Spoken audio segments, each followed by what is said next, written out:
Assalamualaikum warahmatullahi wabarakatuh.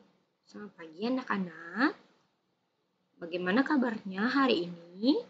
Semoga anak-anakku dalam keadaan sehat walafiat.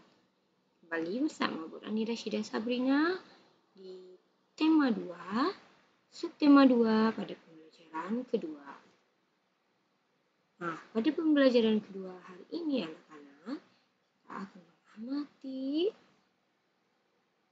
tentang Benny dan teman-temannya yang belajar di dalam kelas. Nah, perhatikanlah ini adalah kelasnya ya anak-anak ibu. Benny dan teman-temannya belajar di dalam kelas. Seisi kelas sedang mendengarkan dongeng. Edo sedang membacakan dongeng di depan kelas. Dongeng itu berjudul Kisah Semut dan Merpati. Teman lainnya menyimak dongeng yang dibacakan. Tahukah kamu pada zaman dahulu burung merpati bertugas sebagai pengantar pesan? Nah anak-anak, jadi pada gambar ini ada Edo yang sedang membacakan dongeng ya. Dongengnya adalah tentang burung merpati dan kisah semut dan merpati. Nah, untuk lebih jelasnya, mari kita simak dongeng yang dibacakan oleh Edo tersebut ya. Kisah Semut dan Merpati. Pengarangnya adalah anonim. Nah, ibu katakan anonim adalah tidak tahu namanya, artinya tidak ada nama ya, anonim. Pada suatu hari, ada seekor semut yang sedang berjalan-jalan mencari makan di pinggir sungai. Seperti biasa, dia berjalan dengan riang dan karena kurang hati-hati, tiba-tiba ia terjatuh ke dalam sungai. Arus sungai menghanyutkannya. Semut itu timbul tenggelam dan kelelahan. Ia berusaha untuk menepi, tetapi tidak berhasil. Seekor burung merpati kebetulan bertengger di ranting pohon yang melihat di atas sungai. Melihat semut yang hampir tenggelam dan merasa iba.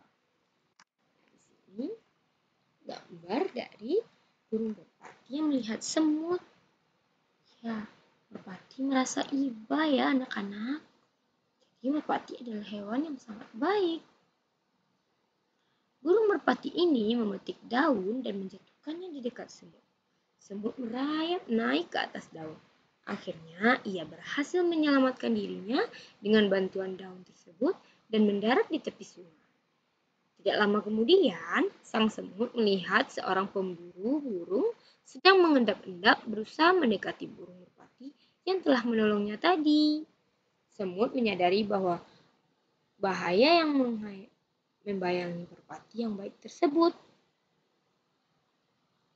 Ia segera berlari mendekati pemburu dan menggigit kaki sang pemburu. Nah, pemburu itu kesakitan dan terkejut. Ia mengibaskan ranting yang tadinya akan digunakan untuk menangkap burung. Burung merpati menyadari keberadaan pemburu yang sibuk mengibas-ngibaskan ranting. Akhirnya sang burung terbang menyelamatkan diri.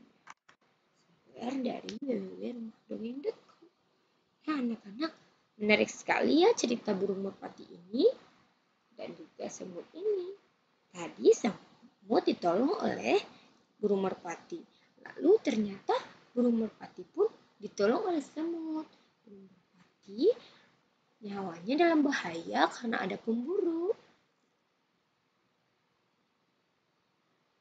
Nah, silahkan jawab pertanyaan berikut ini ya anak-anak jika diminta oleh gurumu.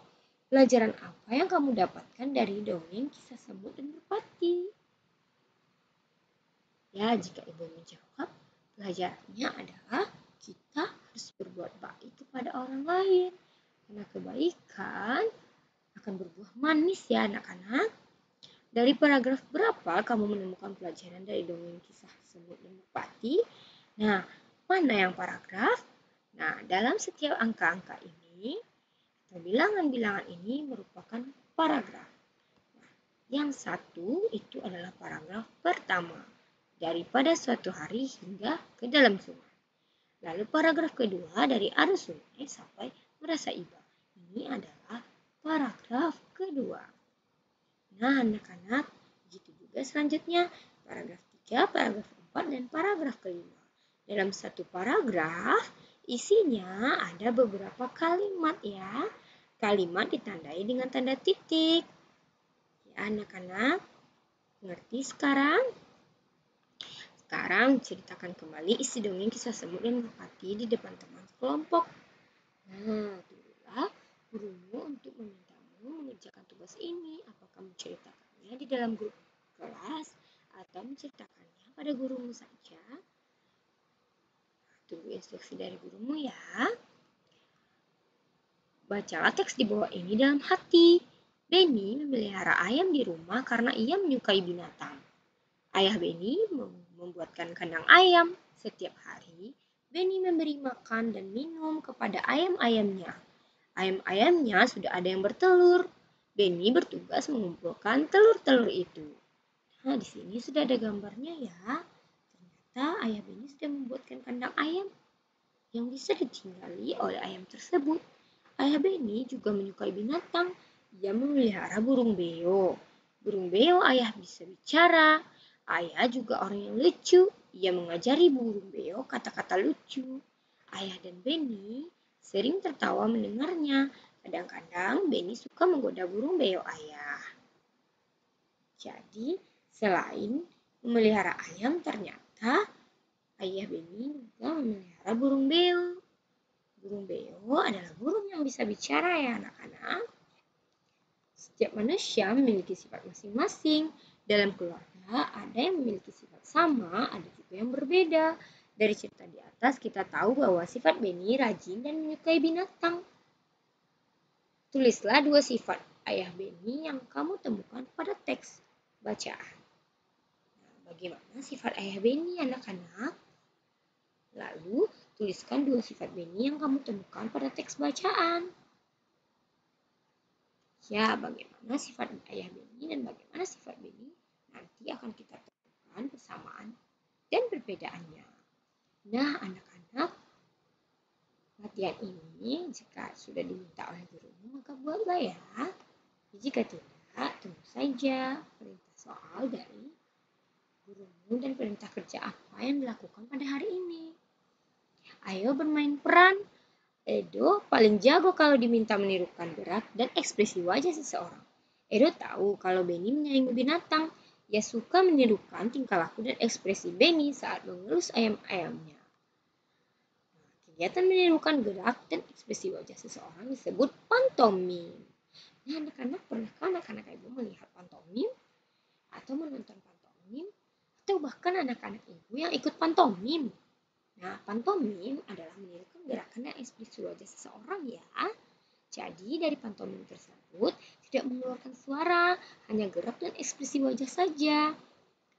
Tirukan gerak dan ekspresi wajah yang menggambarkan sifat salah satu keluargamu. Temanmu yang lain akan menebaknya. Lakukanlah secara bergantian dengan temanmu. Nah, ekspresi wajah menggambarkan sifat salah satu keluarga ini dipantomimkan dan direkam ya jika sudah diminta perintah oleh gurumu. Pernahkah kalian melihat kelinci atau katak yang melompat? Cara kelinci dan katak bergerak dengan meloncat. Kita akan melakukan gerakan meloncat dalam permainan loncat tali. 2 orang temanmu memutar tali dan mulailah meloncat tali berputar ke bawah. Nah, jadi pada kegiatan ini kita meloncat seperti katak. Kaki lurus dengan lengan menggantung di depan tubuh pada gambar yang pertama. Lalu posisi tubuh menjongkok dengan jarak 2 kaki cukup lebar dan posisi dada tegak. Sebelum meloncat, pastikan jarak antara 2 kaki cukup lebar ya anak-anak. Lalu tubuh melesat ke udara dengan tangan terbuka ke atas. Mendarat dengan kaki depan dan lutut menekuk. Loncatlah ke udara sementara dengan tangan terbuka ke atas. Lalu mendarat dengan kaki depan dan lutut menekuk. Jadi begitu ya cara katak melompat atau meloncat. Nah, begitu pula dengan permainan lompat tali. Kita akan meloncat seperti katak. Kegiatan bersama orang tuanya pada hari ini adalah orang tua dan siswa bersama-sama mencari informasi tentang manfaat memelihara hewan.